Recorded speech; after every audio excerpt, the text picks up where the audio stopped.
Welcome to Prosecco and Prose, episode 11. This week's bubbly is not Prosecco. It is a true champagne, Veuve Clicquot. This week's prose is Beyond the Point by Claire Gibson. Thank you for joining us for an episode of Prosecco and Prose. I'm Amy. And I'm Wendy. This is a deep dive virtual book club hosted by two English teacher army wives who love to read and love the bubbly. In each episode, we will pair a bit of bubbly with a discussion of a novel Or a succinct short story. I do love a short story. So let's Pop a cork. for this week's episode of Prosecco and Prose. For those of you who are listening in the car, please don't drink and drive. Save the bubbly for later. Welcome back, everybody. We are excited for season 2 and very excited about this first episode. Not only do we have a great piece of prose this week, we also have a very special guest here to help us discuss. We do. And it couldn't be more fitting for November, as not only do we honor our men and women in uniform, but November is Military Family Month, where we also recognize the commitment and dedication of the families for those who serve our country. And we have one of those family members with us today. She's an Army wife, she's an Army mom, fellow DC Book Club member and friend, Sadie. Welcome, Sadie. Hey, you guys. Thanks for having me. This is fun. We are so happy to have you, Sadie. How about you tell everybody a little bit about yourself? Well, sure. My father was in the Army my whole life growing up. My husband has been in the Army for our entire marriage, and 3 of our children have decided to join the Army. Wow. Yeah. But just as important, really, are the friendships I've made in the Army. And that's how I got to know you ladies. And us, you. So Amy and I were actually never stationed together at the same place. We weren't. No. Really? No, you would never know it though. No. But we got to know each other through our husbands and mutual friends and through different conventions and events. And from there, I got the joy of meeting you, Wendy. Thank you. After all these years, my Army family continues to grow. Honestly, in addition to traveling around the world, this is the best thing about Army life. Agreed. The military community is a small one, and it's always a pleasure when you find yourself back with, old friends. It truly is. And this day, this Veterans Day, it is a privilege for us to honor our vets. The men, the women, friends, spouses, children, fathers, mothers, sisters, and brothers. It's a long list who quietly serve our nation for a greater cause. I'd also like to thank Wendy, my co-host. She's a veteran as well. Happy Veterans Day, Wendy. Thank you, Amy. That means a lot. So we, this trio of us, we just have one favor to ask all of you listeners today. Please thank a vet if you see one. We want these heroes to know their service is recognized and appreciated. Cheers to all soldiers, past and present. And that's the perfect segue into our bubbly. Very smooth. You like that, don't you? I do like that. Now, as we mentioned, this week is not a Prosecco. We asked Miss Gibson if she had a favorite Prosecco or bubbly. And she told us she mostly drinks Topo Chico with lime slices, which is really a sparkling water. Wendy, didn't you see something on TV, though, that... Yes, Coca-Cola is actually making a variation that is going to be a, like a White Claw or whatever. Okay. It's going to have a little bit of alcohol in it. Nice. But she drinks sparkling water. Oh, wait. I thought you guys invited me here to have some good stuff. Give me just a Prosecco, Sadie. Oh, I like that. Now, Miss Gibson likes to indulge in a glass of Veuve Clicquot Champagne Brut on very special occasions. Hey, Wendy, how's my French? Ça arrive. Ooh. I can't help you there, but I can help you to indulge. Now, this is a bottle for a special occasion. It is a special occasion having you here with us. Well, in that case, I'll take a tall pour. Now you're talking my language. We here only do tall pours. Well, we Army wives can tend to get a bit thirsty. It happens. Cheers, guys. Cheers. Before we get to it, fun historical fact, if I may. I love a historical fun fact. It kind of reminds me of Sheldon Cooper. Oh. Do you guys know Sheldon Cooper? Yeah, isn't that the Big Bang Theory dude? Yeah. Oh, okay. That's what I thought. Okay. Fun facts. Well, this is a fun fact. You're going to love it. So this used to simply be the House of Clicquot. But after the untimely death of the founder's son, the son's wife took over at the age of 27, and the house was renamed in her honor, Veuve Clicquot, which actually means the widow Clicquot. Wow. Ooh, that kind of makes it more fitting for this novel. It kind of does. Now, this champagne is a nice blend of wines. It is 50 to 55% Pinot Noir, 28 to 33% Chardonnay, and 15 to 20% Pinot Meunier. You mean Pinot Meunier? I mean, it's like bubbly humor, if you were wondering, Sadie. No, Pinot Meunier. And that is a black grape that is gaining popularity, and it gives the champagne more body and richness. Okay, I'm looking at the notes, and it says that it's a more reliable grape from a growing perspective than the Pinot Noir. It's most widely used by growers in northern France. Yes. Now, if I can add another note on the grapes. I didn't know grapes could be reliable or unreliable. But don't you remember when we were talking about rye and stuff? You have different, batches of wheat and stuff. Some are more reliable than other when you're growing. Okay, whatever. But with the champagne having a higher percentage of the Pinot Noir grape, which is obviously a less reliable grape, I understand that price point. It's 12% alcohol, dry, pairs well with seafood, salmon, and fish tartare. Makes me think that maybe it'd go with sushi or something. It might. But it will run you $45 and up a bottle. Ooh, okay. So I actually found this quite interesting in the notes, and it's probably also related to the price point. It says it is hand harvested in September, and if I can go a little nerdy here. She said nerdy. We like that. The first fermentation takes place in a steel tank, and it's given a second fermentation in the bottle, which takes about 15 months. But this is where the action truly takes place. I mean, I'm talking about the trapping of gas to make our lovely bubbles. We know what those bubbles do. Mm-hmm. But it can take up to 3 full years for the aging process to complete. All right, ladies. Now for the fun part, tasting. Amy, you made a great tasting sheet for our book club's Prosecco Tasting. Do you think, I know this is champagne, but do you think we could use it here? Oh, of course. Let me grab one. You guys, here's each one for each of you. Thanks. Okay. We started with the color. What do you guys see in your glass? Let me grab mine. Hold on. What do you see? I don't even set mine down, so I don't know what your problem is. I have to. Because I can't drink the whole bottle in a first 30 minutes. Why not? What stopped us before? Could. Exactly. No one will listen to our podcast because we'll be so hot. All right. Well, let's see. It's a really pretty pale golden color. It feels kind of celebratory. It does. I actually love the color. Moving on to aroma. Now, I'm really kind of smelling some peach. It's really nice. And there are definitely some citrus notes. Well, I'm not really good at picking up aromas, but I am good at the fun part, the tasting. Tasting. That's what I love to do. Same. Mm-hmm. But I'm also getting kind of a green apple flavor. Oh. It's definitely dry and citrusy. Now, I do taste some pear. Well, it's got a tartness to it anyway. It does. And I get the citrusy as well, which lends itself to the tartness, I think. Yeah, maybe. And now, while this is technically an Italian term, I don't even know what they do in France, but can we talk about the Prologue? How can we not? Well, it's not really too fizzy, but there is a nice stream of bubbles in the glass. Definitely got some good bubbles when you opened it. Right, Amy? Mm-hmm. But it's not overly fizzy. I like that.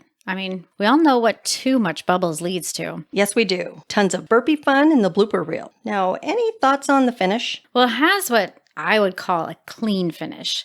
Okay. And I can see the seafood pairing. Yeah, this is definitely a good one. I hope the bubbles don't go too quickly to my head, though. And if they do, you're amongst friends, Sadie. So no worries. Exactly. It's been known to happen, though, so there's your spoiler. This is a delicious tipple. And we can put the Vinters page in the show notes for those of you who are interested in learning more about Veuve Clicquot. Hey, you guys ready to move on to the novel? Yeah, I'm ready to go. Let's get to it. And Amy, you found this one. So how did you stumble across this wonderful work? Well, I came across this novel while listening to the podcast, Sarah's Bookshelves Live. It's one of my go-tos for recommendations. She had an interview with the author, and I downloaded the novel immediately from the Army Library. Wendy, both you and I, and is it safe to assume you as well, Sadie, love military literature? Whether it be fiction or nonfiction? Love it. Yeah, definitely. I jotted down a few of my favorites. We've got Be Safe, Love Mom, Elaine Bry. Oh, I want to read that. All of her kids serve in the military, if I remember correctly. Then we have an infantry officer's wife, Angie Ricketts. She wrote, it's nonfiction, it's No Man's War. Mm-hmm. Fellow Kiowa warrior, Jimmy Blackman. He wrote Pale Horse And he's got another one. I cannot think of it off the top of my head. Sorry, Jimmy Blackman. I just read that one. It was amazing. Yeah. And then, of course, we've got Jim Frederick's Black Hearts. I read that one Hubs too. was in that unit when all that horrible stuff went down. You know, the poor behaviors, undisciplined soldiers, a rough substance time. abuse. Excellent book, though. It was a great book. And then there's currently the one that I'm doing the buddy read in Facebook. It's called The Flight Girls. It's a World War II Ooh, I might Pearl have to pick up Harbor. that one. Yeah, that Pearl one looks Harbor good. book. But I'll put those titles in our show notes. Perfect. Or you could even like Instagram them too. Like maybe you can make a post on our social media so people can check them out. Sure, I'll do that. But guys, you know what's truly unique about this piece? It's the first military fiction novel that I could find written about female soldiers. I knew then we just had to read this book and do this podcast for our first of 2 Veterans Day episodes. And I'm so glad we did. Beyond the Point is Claire Gibson's debut novel. And what a way to make an entrance into the literary world. This novel had me laughing, crying, gasping. I was captivated from the very first page. It's heartbreaking, but it's also a bit of heart healing. As a military wife and the mother of a son serving as well, it really gave me all the feels. Oh, I'm really with you. I've got 2 daughters who graduated from West Point and a son currently at basic training, so I definitely felt all the things. Claire is a self-described Army brat, having moved 8 times in 18 years. She grew up at West Point. Her father was a professor there. She's currently staying in one place in Nashville, Tennessee. She's also a journalist, and this novel debuted April 2nd, 2019. Now, Miss Gibson said she always had a feeling she was supposed to write about West Point or the Army. You know, her website, clairegibson.com, it talks about her inspiration for this piece and has stories from some of the women she interviewed for the novel. If this novel has you hungering for more, like it did me, check out her website for more backstory. Now, as we mentioned, Miss Gibson was gracious enough to answer a few questions we had for her. West Point, which we will talk about in a bit, is a beautiful campus. I've only seen pictures, but Sadie, perhaps you can elaborate. Oh yeah, you guys, it is truly majestic to see for the first time. There are these imposing stone buildings, and they've seen generations of cadets walk through their doors. The pristine parade field where ceremonies take place, and the historic homes and chapels scattered around Post. Not to mention the powerful Hudson River that, depending on the time of year, can be picturesque or indeed quite intimidating. That is quite a description. That was incredible. I want to go visit. I mean, it just seems like it has a presence, especially in sure. the photos that I've seen. I've never been there. Now, we did discuss this novel in our local book club, and Miss Gibson, in a discussion at the end of the novel, says it's like going to school at Hogwarts. That's just kind of a tangent for you Harry Potter fans. But we also had a book club member concur about the Hogwarts description. I definitely get that from the pictures. Now, we asked Miss Gibson if she had a favorite hiding spot on campus. Can you imagine? There has to be some. And she said that there is a mile-long hike called Flirtation Walk that is hidden from the main campus. She used to run there as a kid, and I can only imagine a cadet or two has snuck away to get a bit of alone time. Oh, you know it. Hey, Sadie, do your daughters know about this hiding spot? Well, if they do know about it, they certainly haven't shared that information with their mother. Probably not.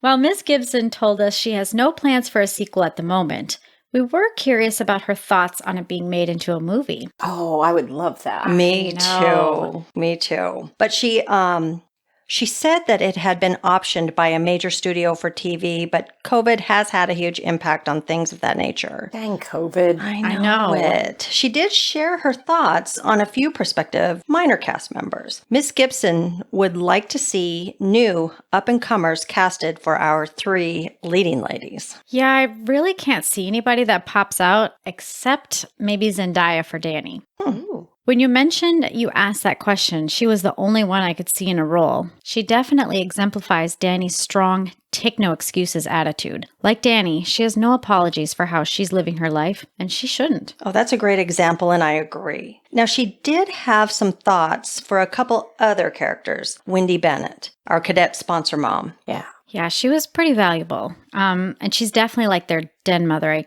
guess is good way for me to put it. Someone they can turn to for the comfort of family while having to be away from their own family. Well, I mean, really, the Army has a lot of those, both men and women, and we need and love them. Miss Gibson said she'd love to see Tracy Ellis Ross in the role of Wendy Bennett and Tilda Swinton as the basketball coach. I had to look both of them up. Ooh, that is a good one. I I can see that. Tilda Swinton would be perfect as the coach. I mean, I just can totally picture that. Anything to add before we introduce our 3 main characters, guys? Well, as the mother of a service member, and Sadie, I'm sure you can relate as well, I asked her how she would feel if her boys wanted to serve in the military. Oh, yeah, that's such a hard one because it's an honorable and good choice, but it's not the safest. No, but we do support them, and that's exactly what Miss Gibson said. Yeah, it's the only way. Hey, guys, I'm excited to dig into these characters. Me too. So the story revolves around 3 main characters and is told in alternating chapters from each character's point of view. Quick intro here. All 3 are seniors in high school as the book opens. Danny from Columbus, Ohio, star basketball player. She's being heavily recruited. She is incredibly smart, earning a near-perfect score on her PSATs. But for Danny, people only want to talk about basketball, which frustrates her. I mean, it would frustrate me too. Yeah. Her education is important to her and she doesn't want to be pigeonholed. Yeah, for sure. I mean, the only dribbling I ever do is from my mouth, but let's get back to Danny. Danny's being recruited by the West Point coach and is so unfamiliar with the West Point that she asks if it was a high school. I thought that was kind of funny. That was funny. Yeah. But the moment she steps onto campus, with her visit, her decision was made. Now, in an interview, Miss Gibson said she was inspired by Danny. There's this quote in the interview that I found that says, Danny finds the middle ground of confidence and humility that's so hard to strike. Yeah, she did that very, very well. Mm-hmm. And Miss Gibson wrote it very, very well. She did. Yeah, she did. Avery from Pittsburgh, Pennsylvania, is the beautiful, popular girl on campus. She is also a star basketball player and a bit of a party girl. She fills out an application to West Point for an assignment, and when they call back to ask her to apply, she sees the disbelief in her family's eyes and decides to prove them wrong and wipe the disbelief off their faces. For Avery, there's one huge perk to West Point. It is free, and she will not owe her parents anything. She doesn't want to be in debt to her parents, and she knows they don't really have the money for... No, they didn't. Mm-hmm. I didn't think they did either. Plus, she has a cousin who joined and got stationed in Italy, so free education, guaranteed job after, possible exotic locale. Seems like a deal to Avery. It's truly a deal for some, and think of all the Prosecco. I know. I mean, come on. Yeah. I know, firsthand. Now, Miss Gibson also said a part of her is like Avery. She lives out loud and doesn't apologize for her instincts and impulses. I like that. Why should she apologize? Well, she shouldn't. My goodness. Now, finally, we've got Hannah. Hannah is from Austin, Texas, and she has military in her blood. Her grandfather is a retired Army general. Hannah is also a basketball player, and she's a strict rule follower. Having watched her older sister get into trouble, there's always one. Mm-hmm. I was the one. She learned it was easier to follow the rules, and the rules work. They do, actually. Mm-hmm. As a 6th grader, she visits West Point with her grandfather for his 40th reunion. And as she watches him share stories with his former classmates, or old grads as they call them, she decides she wants her own stories to tell. She doesn't just want to be on the sidelines watching. Her grandfather isn't as pleased with her choice as she thought he might be, though. No. I mean, they're on the porch. I can just see. There was so much realism in the writing. Yeah. He tells her, there are things I've endured that no woman should have to endure. What did you think as the mother of 2 West Pointers when you read that line? Oh, it was funny because I didn't feel that way so much, but my father, who is also a West Point grad, definitely felt that way about my girls going to West Point. Wow. Yeah, because back when he was in, women couldn't attend anyway. Right. So yeah, it was a whole new thing. It was fairly recent. I can't remember what year women started. 1980 was the first graduating class with women. Graduating class, yep. So, but Hannah is taken aback by her grandfather's lack of support at her attending West Point, and she feels like he just doesn't get it. And like the other girls, it makes her even more determined.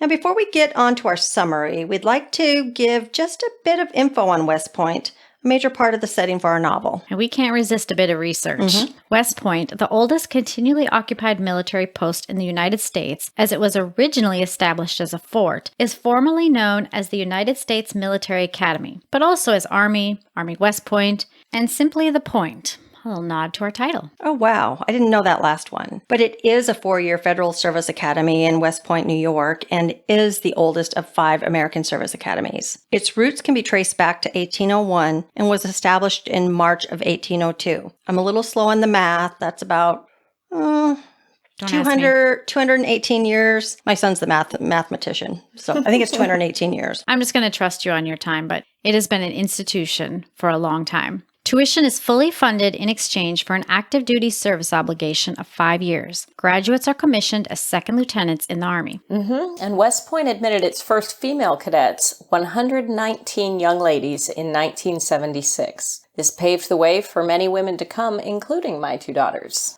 The West Point alumni and current cadets are collectively referred to as the Long Gray Line. I mean, this includes 2 presidents, numerous generals, and 76 Medal of Honor recipients. I mean, even my son's mother-in-law's sister is also a graduate of West Point. So a huge shout out to Aunt Cheryl. Woohoo! Whoop, whoop, Aunt Cheryl. Now, some of those notables include Custer, Jefferson Davis, Ulysses S. Grant, Stonewall Jackson, George S. Patton, John J. Pershing, Robert E. Lee. And some current notables, Buzz Aldrin, Dwight D. Eisenhower, Norman Schwarzkopf, Hal Moore, the author of We Were Soldiers Once and Young, and Anthony Noto, the CFO of Twitter. The list is long and so surprising. Twitter? Yeah.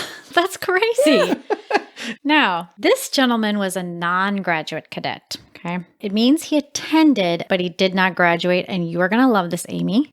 Edgar Allan Poe. No way. Yes. Edgar. I just did a Instagram on him last month. Yeah, well, he was. He went there. He Nice. attended. Very nice. Now, he served, I mean, this tells it all. He served as an NCO in the Army from 1827 to 1829. Okay, so you're already starting with the acronyms, Wendy. Sorry. NCO, as in non-commissioned officer. Oh, yeah. Some of our listeners are not going to know Right. these acronyms. But as we said, when they graduate from West Point, they are a commissioned officer. So Right. that N, meaning he wasn't commissioned, is kind of telling. Right. I mean, it just becomes a part of our language. You guys know that. Yes, and we will get into that military language a bit later. We've just barely scratched the surface of West Point. There is just so much more to this prestigious school. So if that's got you intrigued, I'll put a link in the show notes for our listeners to satiate their curiosity. That's a great idea. You guys ready for the summary? And for our new listeners, there are some possible spoilers ahead. So if you haven't yet read the novel, you can always stop this episode and come back later. This read really felt like there was a triadic element to it, wouldn't you say? Ooh, good Yeah. word. It is told from the viewpoints of each of the 3 main characters. I mean, it's broken into 3 time periods in their lives.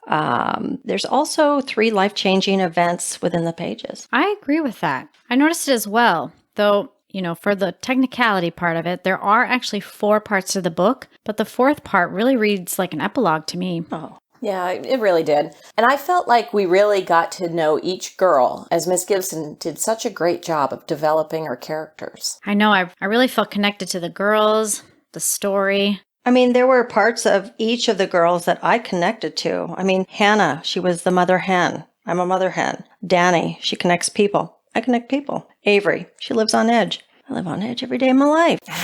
Well, That's you true. are an Army wife, so That's our job. I definitely had better connection with Avery as a character. What about you, Sadie? Was there one you connected with a little bit more? I say Hannah. Probably Hannah of those 3. Yeah. Yeah, probably. You are Hannah. I am Hannah.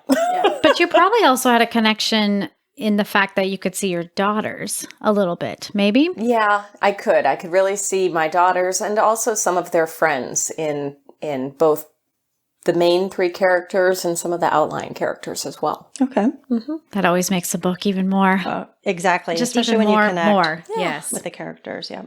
All right. The novel opens with one of my favorite literary devices, a prologue. Mine too. Yes, love it. I just want to also point out how Ms. Gibson dated each section and chapter. Yeah, not the chapter titles, but a way to ground the reader in the time and place, and I really like that. The prologue takes us straight to Hannah as she is serving in the war in Afghanistan. And through a series of emails, we learn there's been a death as a result of the war. In the section before, we meet Danny, Avery, and Hannah in the winter of 2000, just as they are moving into the final semester of their senior year of high school. Section before follows the ladies, now cadets, through their 4 years at West Point. They meet as freshmen playing basketball and forge a strong friendship while surviving their sadistic coach, as well as the day-to-day trials that just are West Point. We get an idea of just how regimented and grueling obtaining an education at this service academy really is. Well, Danny excelled in class and in basketball until she was seriously injured during that field training exercise between her freshman and sophomore year. I think it was at Camp Buckner. Is that correct? Yeah. Camp Buckner. It is during her recovery at the home of Wendy Bennett and her husband, Colonel Bennett, he was a professor at the school, that we really see how the sponsor family situation works. Sadie, you may want to elaborate on sponsor family just a little bit. Yeah, so at my girls' time there, we had a family emergency, which required us to reach out to our own version of the Wendy Bennett character. And I actually told her that we would be doing this podcast and to kind of listen to it. So a little nod to my friend, and she knows who she is. But it solidified in my mind that as long as there are people out there like her, that my girls would be just fine. And even since they've graduated, we've seen it played out in a few different occasions. Well, Wendy Bennett really became the backbone of support for the girls throughout the entire story. She did. I mean, someone they can always, in a sense, come home to. I just loved her. Mm-hmm. It's probably because both of you are Wendy Bennett's. Oh, Amy, for sure. For sure. Avery, frustrated at being relegated to the JV team, pushes the rules at West Point by sleeping with at least one upperclassman, though rumors fly that there are more. That's a big no-no, I'm sure. That is a huge no-no. When Danny is injured, Avery is moved up to varsity, but she still struggles to find her true confidence in a school full of bright, high achievers. Then her world is turned upside down and her character is put into question when nude photos are leaked on campus. Ugh, heartbreaking. I know. So Hannah, sustained by her faith, keeps her head down and works hard. She becomes a bit of a room mother to the other girls and the other members of the basketball team. She's an encourager and a supporter, and she's always looking for the good in everyone. But Hannah wants to find love, and she worries it won't happen for her. Until Tim catches her eye in class. Ooh.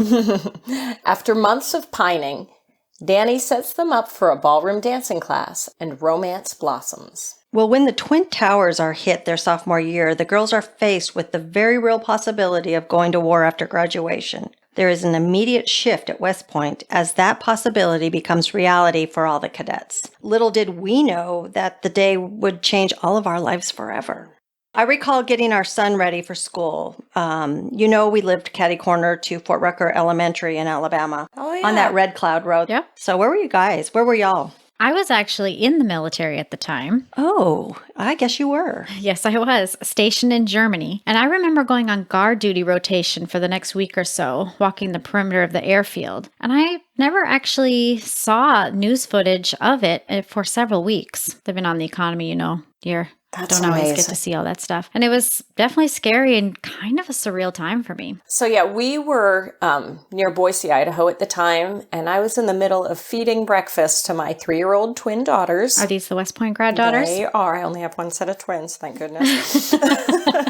Once that's probably enough. Oh yeah. But truthfully, and to my 1-year-old son, when my husband's coworker called and told us to turn on the TV. Oh, it was just so shocking. I felt that same disbelief the girls felt, when they were at Wendy Bennett. Right. Now, in the second part of the book, the section called Between, we see the girls settle into their life after West Point. Danny, medically discharged and at a loss as she struggles to find her place in the civilian world, lands this very lucrative job in research that eventually takes her to London. Can we talk about this job? I mean, can you imagine sitting there watching these probably handsome gentlemen showering? They're, a little scrub here, lathering up, a little scrub there. Whoops, drop the soap. So was the point to study their showering habits, like the order they did things? Do you guys remember? It's like the routine, the structure of how they go about getting ready during the day. So, and how do you get signed up for that job? I mean, I would have been drawing pictures instead of taking notes. You would have.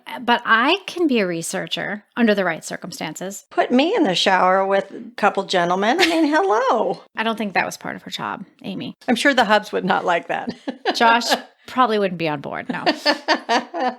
All right, moving on, if I may, from the shower. Avery, now at Fort Bragg, seems to be just living on the surface, falling into her old pattern of using men for sex and closing herself off to developing any kind of meaningful relationship with men or women even. She's good at her job, very good in fact, and it lands her to lead the very important task of wiring the Special Forces facilities. A job that relies on discretion for sure. And while she excels at discretion in her job, it's not necessarily the case in her love life. Yeah. I mean, she starts dating Noah, that Special Forces officer, who may have even more secrets than Avery herself. Probably. So Hannah, who is, like the other girls, also stationed at Fort Bragg, North Carolina, is now married to Tim. She's away at sapper school, which is one of many different trainings that military folks can go to. But this is a tough one. She's there overcoming every punch thrown her way to become the 10th female graduate of the school. Spoiler alert, she succeeds. She does. Hannah and Tim both deploy, though not together. But they do spend a blissful 2 weeks of mid-deployment leave at a beach cottage before their world crashes down. It was so romantic, wasn't it? R&R is the best, isn't it? Yeah, It is. Yeah. Well, I mean, just the realism in Gibson's writing. It was just amazing. Beyond, the third section deals with the aftermath of losing someone in war. The girls dig deep to find their strength, to not only support each other, but rise up from the ashes. This section was incredibly heartbreaking to read. You can really feel the emotion. And particularly when you've been faced with the same tragedy. It gets right to your heart and soul. And finally, the last section, Begin Again, reads very much like an epilogue and how they just pick up the pieces to have a new normal. This book, wow, just wow. I mean, it truly gave me all the feels. For sure. Let's get to our revamped handful of hyperbole and kick it off with themes. Now, the key theme that we found in this novel is the value of friendship, and one the author hopes readers take away. The need we all have for, those deep-seated friendships. Yes. There is this line Wendy Bennett says early on in the novel, and one that Avery comes back to near the end. And it goes, let me see, I wrote it on a note card here. People remember who showed up for the crappy moments far more than they remember who showed up for the party. And that, just really resonated for me. It was such a true statement. It was. For Danny, Avery, and Hannah having this shared experience of West Point, I think Heather called it shared misery. I just called it embracing the suck. Yes, I think Heather concurred with you for sure. Yeah. Heather is a fellow book club member and West Point grad who was gracious enough to talk with us and give us some context for West Point and the West Point experience. I think there were so many shared misery experiences or crappy. I guess Wendy Bennett. Crappy. I was going to say, Wendy Bennett said it, so I can say it. Of course. If Wendy said it, you know it's good. But they were there for each other and supporting each other. I think there is so much value in this. It's easy to be there for the good times. I mean, those are the fun times, right? But the bad times, not so much. But these girls were every time. So what were some of the moments that really stood out for you guys? Moments where you knew their friendship was deepening? So I'm kind of thinking about the Avery and Danny connection. Okay. I mean, there was definitely some contention in the beginning of the relationship when they first met. Competition as well. Yeah, the competition, which definitely transpired into some contention. Oh, yeah. Because Danny made varsity, and they had both had the same position. Right. So, in Avery back home, she was the it girl, and Danny was too. So somebody's got to get picked, somebody's got to be left behind. Avery kind of had a chip on her shoulder, She did. when it came to Danny. And Avery was used to being the it girl. It sounded like she was a blonde, beautiful girl. All the guys liked her. Yep. Fun to be around at the party. Yep. But, they really kind of connected that summer after their freshman year at Camp Buckner. They did. Yep. They had a moment on the bunks. Oh, absolutely. But then, Danny got hurt. Right. And Avery was able to show some empathy, some sympathy with the situation there. And there was a quote there that really spoke to me.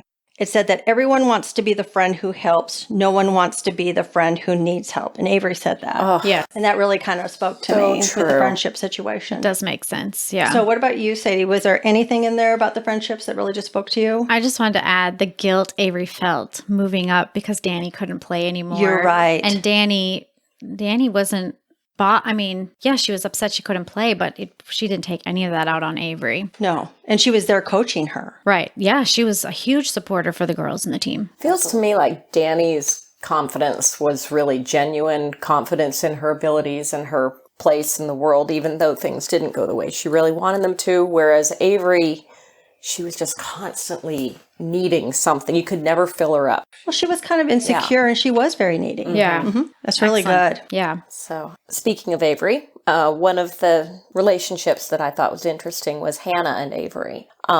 They had kind of a mother-daughter sort of relationship. I never even thought about that. She always was trying to mother everybody and protect everybody, and she was the one who went to bat for Avery during the scandal about the nude photos. And yet, then later on, when Avery had her boyfriend, Noah, she kind of disappeared on Hannah and just didn't, she went... Right, she wasn't returning calls. No. They were missing lunch dates. And the girls didn't like Noah either. No. Remember the Thanksgiving? The girls did not really chime in with him. Well, they had a feeling. Yeah. That's all we'll say. Instinct. Yep, you got to trust that instinct. But, even with all that, they still had that bond because of that common embracing the suck earlier and going that through everything misery together. Yep. And even though Hannah kind of felt like a leftover friend for Avery. Oh, yeah, leftovers. That's a perfect word. Yeah. Yeah, no, she really did. Later on, when Hannah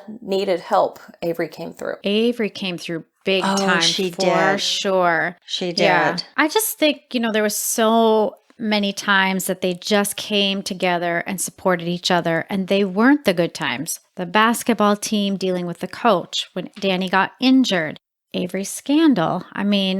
Watching the Twin Towers, they were all there together. And then the death. What harder time to be there for somebody. Before we move on from this, Amy, I know Wendy Bennett, your favorite character. Oh, yeah. I know you have some things you want to add about her, and she wasn't technically on our list, but she was really valuable in their friendship. Well, I just think of Wendy Bennett, and in her role, she helped forge these girls' friendship from the beginning, wouldn't you say? Oh, for sure. Absolutely. I continuously bring her up, but, she was the character that I really, truly most identified with, Miss Hospitality. Well, that's you. Miss Hospitality.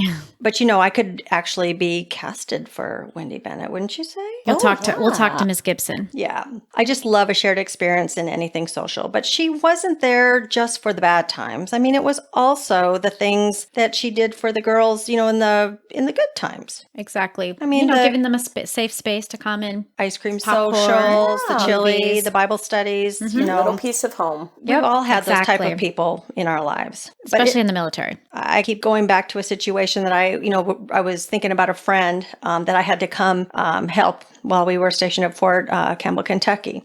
She had left her ID at home. We were coming back from workout, and I had to go to her house, get that ID, had to leave her at the gate, come back, because those gate guards will not let you through unless you have some sort of ID. Oh, no. And a military ID is what they prefer. Oh, yeah. No, it can't just be any ID. So I wish that was a surprising incident to me, but I've had the same thing happen. I was at Fort Drum, New York. Again, had forgotten my ID card on my way back from school with the kids. Had to call a neighbor who I didn't know very well, have her go into my house. That was a mess, of course, and bring me my ID card, and then had to have it about a year ago here in Virginia. Same thing. And then they're tied up here. At Fort Myer. Oh. That's where all the bigwigs live. And you cannot get on post. And you have to have somebody sign you in if you are not a military member. So, they know who's on that post at all times. At all times. But I'm thankful for that, honestly. Oh, absolutely. Yes, I'm too. It may sound like an inconvenience, but you just get used to it. You have your ID card everywhere, and they are slippery little things. They are. They really get left more places than they should. I've only lost it once, and then you have to report it to the police. And it's just, I think the hubs is never happy no with situations like that. I think it only takes about one time. And it's not necessarily that you lost it, but I always remember leaving it the moment you pull up to the gate. And you're like, or the moment you get on the other side of the gate. Oh, yeah. You're like, this could be a problem. Absolutely. And you cannot punch a hole in it and put it around your neck. No, you can't. I mean, you just got to have it. Like a driver's license, but more important. Right. So we all have our go-to people. For sure. But the beauty of military life is that people are from all different walks of life are thrown together. We have to learn how to get along with people from different backgrounds and different ways of being in the world. And yet sometimes it's the people you expect the least who show up when you really need them. Yep. You learn very quickly who your people are in this Army life. I mean, your people, your village, right? Exactly. Are you guys ready? Let's do just a couple symbols and motifs. How about? Sounds good. Oh, yeah, I'm ready. So one symbol that really stood out to me immediately was the uniform, obviously. The gray uniform the cadets wear in college, and then the green uniform you wear after for your military service. I mean, I've worn the uniform. I loved not thinking about what I had to wear in the morning. But it has this ability to both unite those wearing it and separate them. It's inclusive and exclusive. Well, there's also more than one uniform these soldiers, these cadets have to wear. Exactly. I mean, there's their school grays, work greens, dress blues. The uniform is a form of communication to those around you, wouldn't you say? Definitely. I mean, it tells what your intentions are. You might be going to PT. You might be turning a wrench. You might be flying a helicopter. You might be taking care of patients. I mean, the list goes on and on and on. Sure does. And it's not really just limited to the military. Good point. Think about Danny's boss back in London. Oh, yeah. Yeah, even at the interview, she was always wearing the same severe black dress. Severe black. It She was severe. And she was severe. And, her uniform sent a message as well. It did. I just kind of like the message of a man in uniform. I don't know about you guys. Oh, yeah. I just like the message of a man taking a shower and I have to take notes. And that's a whole different uniform. Do you think that's a Speedo uniform or a boxer uniform? Or Well, I think they were wearing shorts. Yeah. Bummer. But it did in the case of Danny's boss. I'm kind of sweating here. But what are some things you guys noticed under the symbols? Well, I area? definitely noticed the color gray. I mean, I'm the color queen. You are the color queen. We've mentioned in prior episodes the color gray. I mean, this is the color of compromise, neutrality, reliability, but it can also signify an indecisive and unemotional quality. It can even isolate. Gray is actually the perfect symbol when it comes to West Point. As you mentioned in your history, the lineage and fellowship that exists among the graduates is known as the Long Gray Line. The uniforms are called dress grays or white over grays. And the period from January through March, this is called the gray period because everything is just bleak and gray, from the stone buildings to the water of the Hudson River, the surrounding hills, and even the overcast sky. And the cadets with no color, just in their gray uniforms. You can see how fitting the expression is. Equality, uniformity. Right. They're inclusive, exclusive, but what a picture you painted. And the cadets, to go back to your meaning of gray, I think it would be fair to say are learning the art of compromise, neutrality, and reliability. Oh, I couldn't agree more. Absolutely. Now, Hannah's cross necklace stood out for me. Now, wearing a cross necklace is such a personal statement. Somewhere out in the open where others may keep it close to their hearts underneath a shirt. The cross represents sacrifice and the ultimate love for someone other than self. Someone bigger than me that sacrificed his life so I could move forward with mine, right? This is a sacrifice soldiers are faced with. And I felt Hannah wasn't just a wearer of the symbol. She walked the walk and talked the talk. She did. Throughout the entire novel. Yeah. Yes, exactly. What you saw was what you got with Right. Hannah, for sure. And same with Sadie. What you see is what you get. Same with you. So sorry. I wouldn't It's a good apologize thing. for that. Never. So I did feel like when it came to hard times, Hannah always, she was always reaching for the cross, sliding it on the chain, and it was a place for her to receive strength. Oh, yeah. Yeah, I agree. And while West Point, and indeed our entire military, is made up of people from every different faith, the cross is really just a representation in this book of having something to reach for during the tough times in life. Exactly. Well said. All right, moving on. My favorite part. Time for some name fun with the Voodoo Name Book. What did you find, Amy? So I found some really revealing things on Hannah and Danny. Avery, unfortunately, she didn't make the voodoo cut. Oh, that's too bad. I think it would have been pretty interesting and I insightful. think so. But tell us about Hannah. Okay, so Hannah means grace. Now, Hannahs are impressive women, and people respect them for their behavior, especially the way they present themselves in their arguments. Remember when Hannah went up against Tim in the classroom? The talk about justice and everything? Yeah. Yeah. I do remember that because up until that point, she'd pretty much been flying under the radar and she knew that she needed to have some participation for her grade, remember? Oh, yeah, she did. And that was true. So now let's go back to the gray. A Hannah splits the world into black and white, with Ooh. very little gray in between. She believes in sacrificing for the greater good. Yeah, well, she really rallied to Avery's defense when the photos were leaked. She definitely did. And she also was the only one to approach their coach, that lovely woman, about ending practice on time so the team could have time to clean up before dinner. I mean, you've it's got to so sit down for dinner. Right, and you it's can't so be late for dinner because you probably don't get dinner if you're not there. Yeah, Oh. what happens if you're late? I don't even know, but it's very regimented. and- Right. Do you have to be in a particular uniform as well? Getting back to the Hannahs. Yes. And I think our Hannah definitely emerged as the leader of the group. I mean, you guys, thoughts on that? Was she the leader of the group? For sure. And I think also kind of as a female soldier all the way to the end. Mm-hmm. But I just think about her tackling sapper school. I mean, that name fits her perfectly. Mhm. So what about Danny? So Danielle's, and it's our Danny's full name, right? Yes. They come across as easygoing and modest, but they do have an iron will. Oh, yeah, that's definitely Dan. That's definitely It is. Danny. Daniels are balanced and successful, but they do like to be in control of their destinies. I can see that. When she received the medical discharge from West Point rather than a commission, it turned her world upside down. Oh, it did. And she likes to be in charge and doesn't have problems administering tasks. Nope. Delegating. However, she does this with charm and with grace, and people like helping her. She is sensitive and compassionate with others, although sometimes she hadn't always come across that way, but she really was sensitive. I think so. Pretty much most of the time. But I mean, everybody has their time. Oh, yeah. Not me. But. Of course not. Not any of us. But she knows if she's going to be successful, others do need to be a part of that goodwill. Yes. I love this name stuff because it's it's always enlightening, right? All right, ladies, are we ready for some fun and games? I think we better top off our glasses first. I definitely need a top off. I agree. If we're going to play a game, we better not be thirsty. Okay, so we thought it might be fun to give you guys a glimpse into what it's like to be a military spouse. Fun. And those listeners that will be able to relate to our game. So, we're going to play What's It Like to Be an Army Spouse? We have questions on this spinner Amy made here, and we will just start spinning and get started. But let's add one more element to spice it up. Oh, no. If any of probably us have matching answers, time to drink up. Oh, that's a good one. That sounds Yep. like fun, and I like your style. But Sadie, as our guest, you get to go first. Oh boy, okay. Here we go. So number 7, do-over. Do you have one thing you wish you could go back and do again, positive or negative? Just one thing.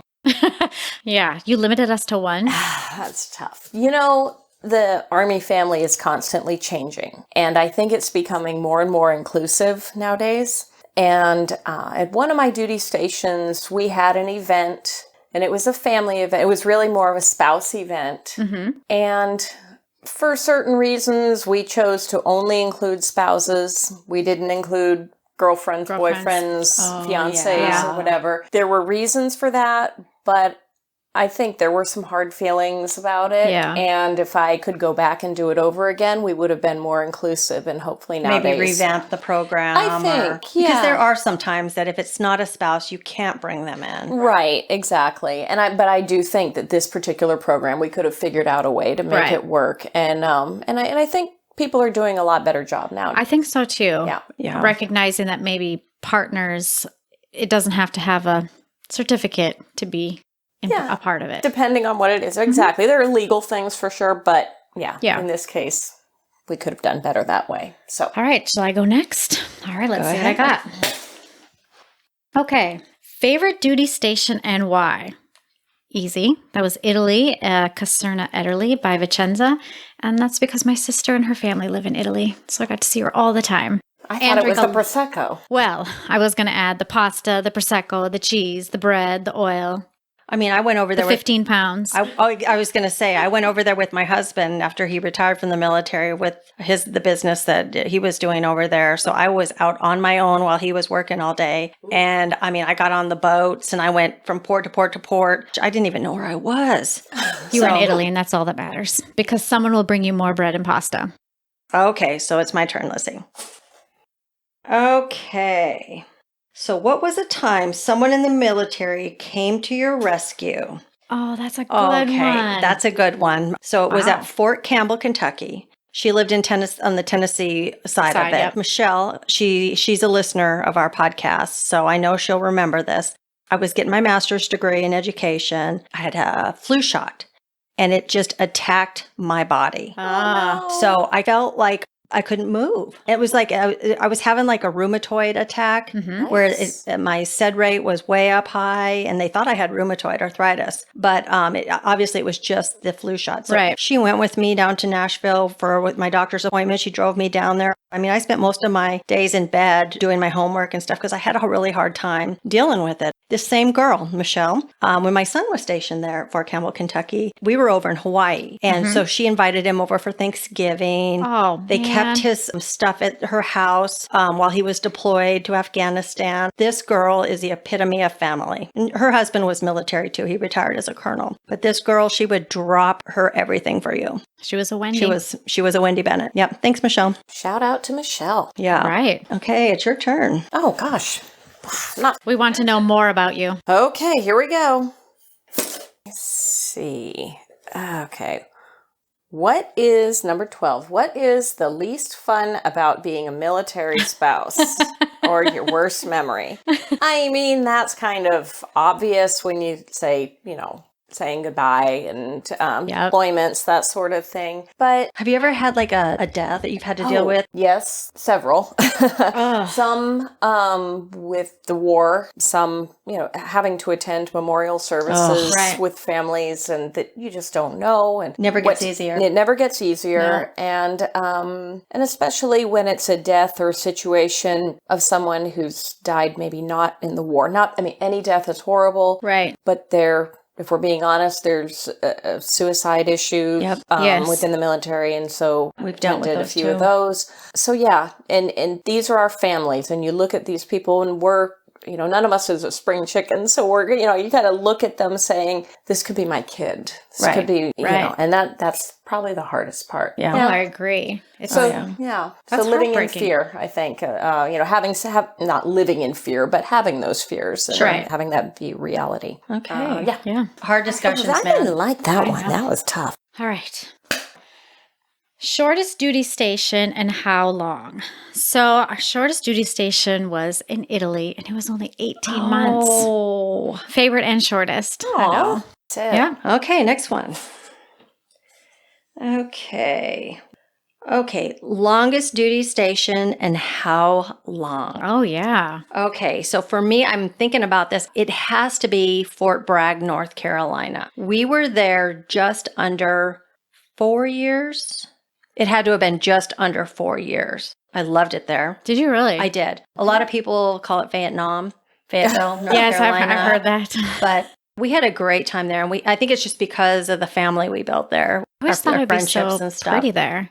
Yeah. It's a shame you can't combine all the times you went to Fort Rucker, Alabama, because that probably is your longest if they were all back to back to back. Wait, you know what? You are right. Well, because really, I would say a continuous time is how that question should be viewed. Okay. Yeah, because if you think about it, my son and I lived at Fort Rucker, Alabama, over a decade. But my husband was stationed at several different duty stations. We decided as a military family to stay in one location. He had tons of friends. We had a good church. Their school. Enterprise Alabama City Schools are just wonderful. No, Enterprise High School graduate right here. Yeah, I'm telling you, phenomenal school district. But if I had to do it all over again, I think it's better to keep the families together. Yeah. Because my son was just such a happy-go-lucky kid. He would have adjusted. Right. But it's a decision you decide to make. And Yeah. So Fort Bragg was the longest one we were stationed at together as a family. And then Fort Rucker, Alabama was the one where it was just kind of a weird situation. But those happen. Yeah.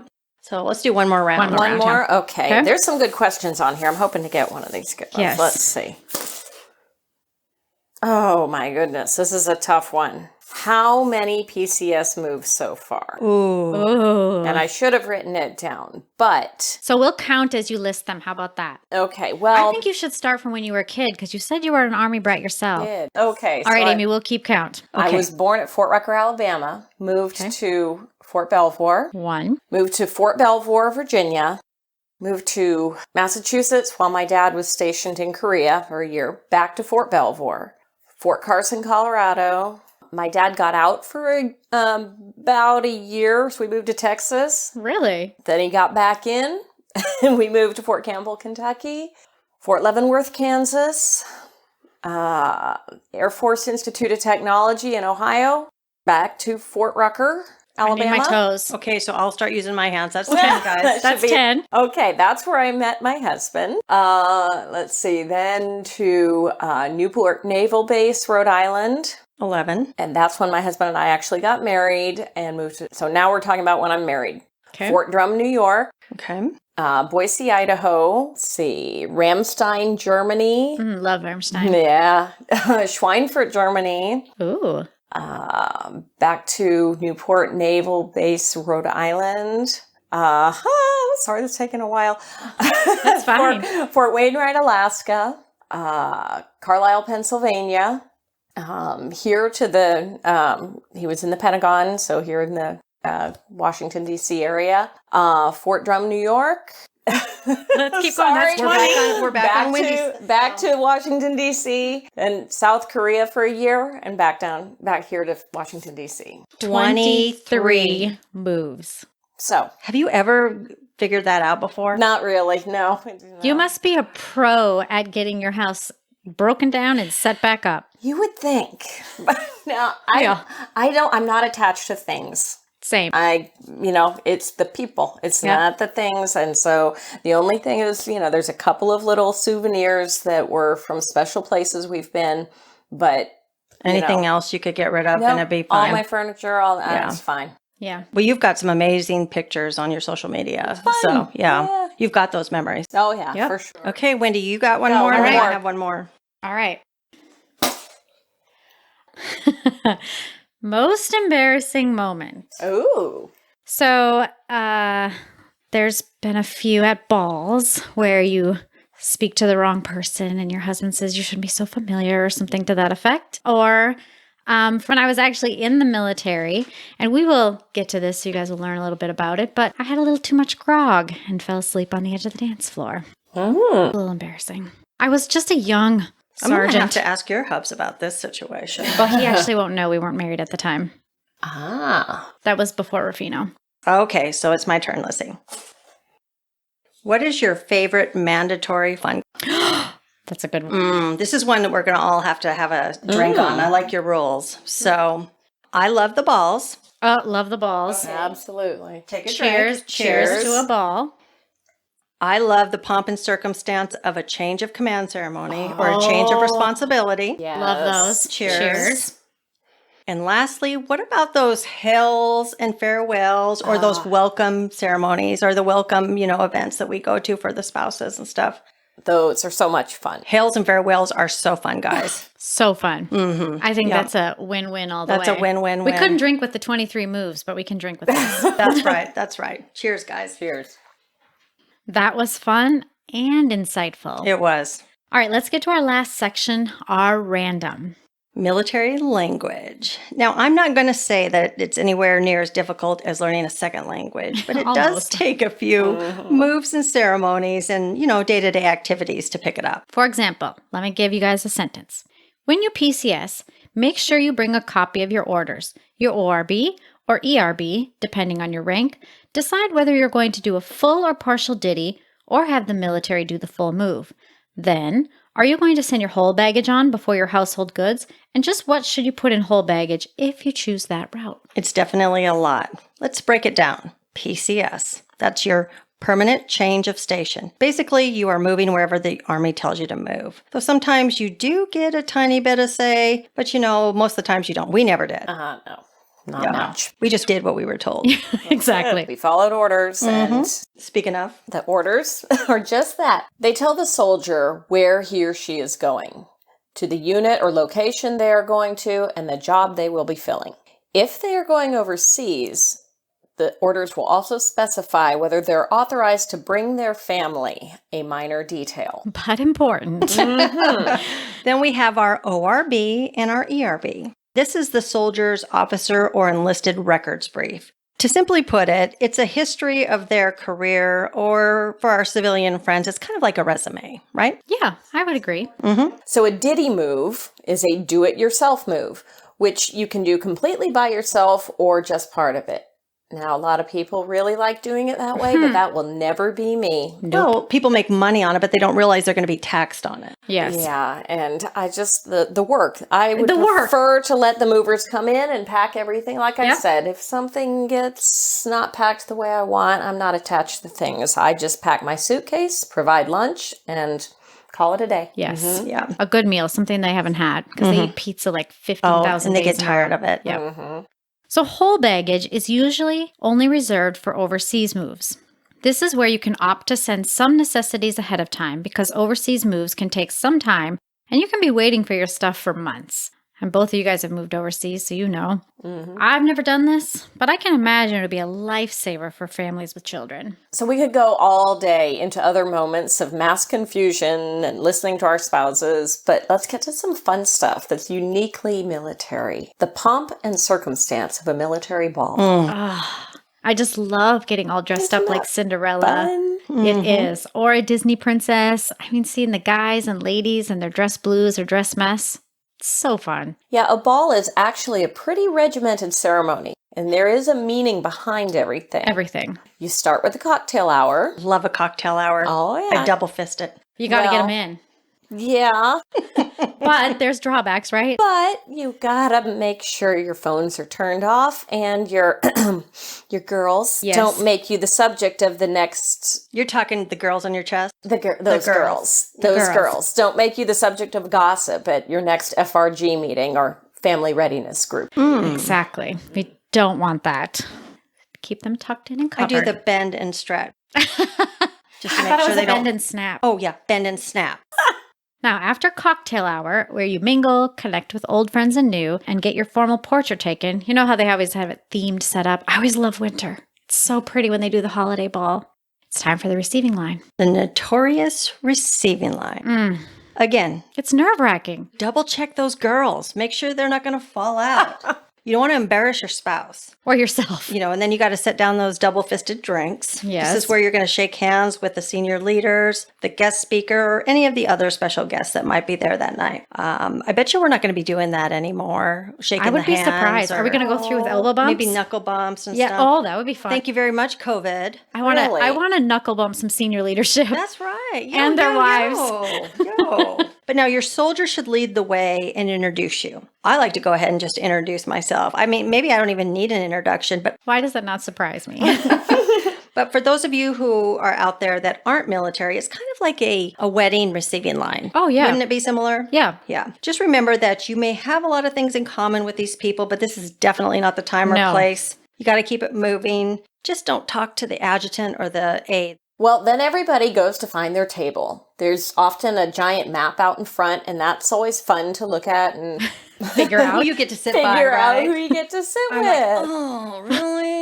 Or, oh, this is a great table. Great table back in the corner by the bar. Exactly. Yeah. But the Army really does like to mix it up like that. Mm-hmm. So then it's time for the posting of the colors and the national anthem. Oh, I love Yes, this. I do too. So everybody stands, and it's quiet, as the flags. And they have flags for our country, the state or country the ball is being held in, if it's an overseas one, and for the unit and companies represented there. These are all brought in. It is completely silent except for the sound of the marching soldiers' feet. Then we have the invocation, a prayer for those gathered and those that cannot gather with us. Oh, and if you left your phone on, I promise you it's going to ring Yep, during this time. right here. So just don't be that person. Turn your phone off. Yeah, it never fails. So now come the toasts. After everyone is directed to charge their glasses, which means to fill it with wine or whatever your beverage of Right. choice. It can be water. And you will toast to the division, the army, the commander-in-chief, the ladies, and this is all done in a call and response format. Now, the last toast is to the fallen soldier. This toast is really a somber one, and there is no response to it. It is completely silent as a sign of respect and honor for the fallen soldier that is absent, or I've seen it done with the POWs and the MIAs. Right. And this toast is always done with water. Always. So this part of the ceremony is a solemn reminder of the ultimate sacrifice, the price paid by so many soldiers to protect our freedom. Everyone in the room is asked to focus his or her attention on an empty table set for one with certain symbolic elements. This one gets me every time. I know. So they will go through each item. We are reminded that the table is reserved to honor the fallen or missing soldier. So as we said, everything has meaning. The shape, the round shape for everlasting concern for the survivors. A white tablecloth, purity of their service.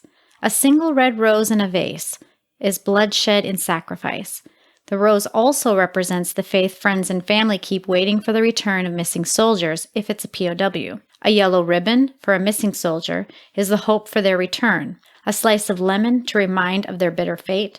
A pinch of salt, which represents the tears from friends and family. A lit candle, again, hope of return. A Bible for strength of faith. An inverted glass. They cannot share a toast with us presently, and an empty chair representing their absence. Now, after everyone quietly takes their seats and dinner service begins, the noise gradually increases as the stories are shared, across the tables and behind you and off to the Everybody side. gets talking. And you get to go up and go to the bathroom. I usually dart out right away. Yeah. Well, yeah, because you don't want to be the person coming back in once the guest speaker is speaking. No. Absolutely. No, you better be seated already. That's it. So after dinner, the guest speaker speaks, and I will say, this is when we have to remember our manners, Don't be the table that's chattering in the back. That's right. And don't be These getting guest up to the bar either. Yeah, I mean, these guest speakers are often people who were former commanders of these units or have traveled a long way to come and speak. But anyway, I digress. Well, they're usually quite good. They have a lot of fascinating stories. They Don't do. think that I'm not the one that's going,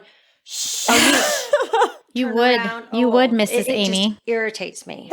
Yeah, I mean, it's just Respect. It's respect for these people. And now, hopefully they keep the speech short. That's true. Because then we have the retiring of the colors, meaning things will be just as silent as when the flags were brought in. Sure. And now they're going to be brought out. And now is when the formal portion is over and the party begins. Party time. Some soldiers and spouses getting down. Oh, yeah. So this is when the making of the grog happens. So here's the grog, and it's a bit different with every unit, but even the making of it is different. So a representative of each unit brings something up to add to the punch bowl, and some of it, well, it makes you question their decision-making abilities, is all I'm going to say Especially about when they're deployed overseas, you're thinking, really? Exactly. Yeah. But they start off with a good wine or some alcohol, and you're thinking, okay, this is okay. It's going to be good. Then I've heard them say, well, then I'm going to put in some gasoline. Probably a little moonshine. Yeah, it's definitely some moonshine. Salt, which is going to be some sugar. It might really be salt sometimes, though. Well, probably. They try to do a recipe They where do it try does to, yeah, taste they good. do. And then they put in Motrin for your headache, which is a lot of times marshmallows. Army Not real candy. Motrin. They got to put in some desert sand, which is our brown sugar. And I've even seen them do instant coffee. I'm just You thinking know? maybe they should put the Motrin in so we can prevent the hangover in the morning. Absolutely. Like just mix it all together. But it really does get quite interesting. It does. But there's always a sampling of Oh, the yes. grog. And always, the grog is deemed not quite ready. So they add one more magical ingredient, and it might be a leather shoe, a penny, some more moonshine. Almost always more moonshine, right? Yeah. And then they stir it sometimes with a nice spoon, or I've seen it done with an e-tool. Oh, yeah, your little a trusty poop tool. foldable shovel. The poop tool. But of course, it's probably a new one. Well, Let's we hope hope. it's a new one. We hope. We're going to just assume, or the alcohol is going to kill the germs. Right. But then someone resamples it and declares it fit for the masses. It's finally ready. Mm-hmm. So everyone lines up with their party favorite glass etched with unit insignia and partakes. I love it. I mean, I do remember one sampling where it was drunk out of a boot. I'm sure you guys have seen some other yeah. Stetsons, your Stetsons, canteen, yeah. right? I have to say, no matter what they put in it, I'm always in line to get my taste, and it's not too bad, really. What about you guys, grog drinkers? I usually will taste it, but that's about extent. it. Mhm. Oh, no, not me. I am the belle of the ball. I'm the keeper of the tap. I love a good grog. You got your insignia. Same. We can monitor the next ball. Let's just flank the sides of the grog bowl. Let's crash a ball. Let's crash them. Well, your husband's still in the military. Mine isn't, but we still go to balls. We're invited periodically. So, girls, then it's time for the dancing, and the service members take off their jackets and display their colorfully decorated shirts, and the party really kicks off. I just love going to the ball. Same. I love when they take their jackets off because they've usually got a shirt from some deployment. It looks all buttoned up. You've got your nice white collar, your nice white cuffs, but take it off and it's a party. Well, a lot of times, I think they get those shirts in Korea, right? They're called party shirts. We had a few made for my husband and even for my sons for my daughter's wedding. Gotta have a party shirt. Gotta have a party shirt. I mean, it's really a fun time and you get to catch up with so many friends. Well, do you guys have anything else to add? That was fun. I miss a ball. Yeah. I wonder how long it's going to be till we have grog again after COVID. I know. We could always make a grog on the podcast. Oh, we should do that. That would be like a bonus round. That would be like a bonus. We'll bring you back, Sadie. We'll make our own grog. Right. Sounds good. I just love this book, though. Didn't you guys? Oh, I loved it so much. I'm so glad you found it. It was a great read. And Sadie, thank you for joining us. This was so much fun. Well, and also we've got to thank Sarah from Sarah's Bookshelves Live. I mean, we've got to thank fellow podcasters. I mean, I listen to a lot of them where, on their recommendations. And then you bring them back to us and absolutely. say, this is what we're doing. Absolutely. Sure. We've got to reach out to her and let her know that, did this podcast, and I'll thank her. Yep. Yeah. And for having Ms. Gibson on her podcast, too. Absolutely. Yeah. And thank you to her for writing such a great book. Exactly. So, but you guys, this has been such a treat for me, combining my favorite elements: a good book, a fun podcast, reminiscing about military life, and spending time with good friends and fellow Army wives. Not to mention the bubbly. See, we can do some reminiscing. We don't need to be old, crusty, old grads. We can just be some old Army wives. Right. We got our own stories. And we've got to thank Sadie for coming. Yes. I mean, we truly could not have done this episode without you. You're a natural. Yep. Yeah. Special shout out to Heather, a West Point graduate, vet, and fellow book club member. We appreciate you for taking the time out of your afternoon to give us some West Point insight. Now, I think that just about covers everyone. Our next episode in 2 weeks will be the short story Luck by Mark Twain. It's our part 2 of 2, where we will continue to honor our military vets. Thank you again for joining us for this episode of Prosecco and Prose. To view the complete show notes for today's episode, visit www.prosecconprose.com. Before you go, please subscribe to Prosecco and Prose so you can be alerted of new episodes when they are dropped. You can subscribe right now in the app you're listening to. We've got a quick favor to ask. If you're enjoying the podcast so far, let us know. It takes just a minute for you to leave us a review, which helps us and Apple know that listeners like you enjoy our show. And that helps us expand our reach. It really does make a difference. I'm Amy. And I'm Wendy, signing off as our bottle of bubbly is now empty. See you for our next episode, and in the meantime, pop a cork and read.